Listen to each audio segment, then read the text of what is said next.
नमस्कार मित्रांनो, तर आज आपण आलो आहे राष्ट्रसंत तुकडोजी महाराज यांच्या महासमाधीस्थळी म्हणजेच गुरुकुंज मोझरी. तुकडोजी महाराज यांना राष्ट्रसंत म्हणून सुद्धा ओळखले जाते.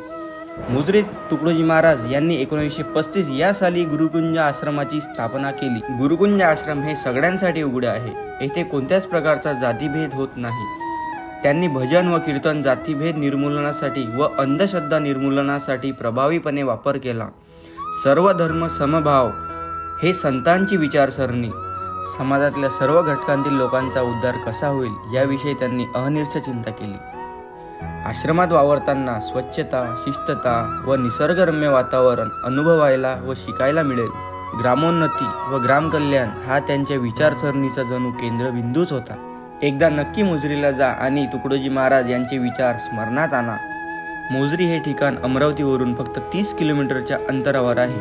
व्हिडिओ आवडल्यास लाईक, फॉलो आणि शेअर करा. भेटूया पुढील भागात. धन्यवाद.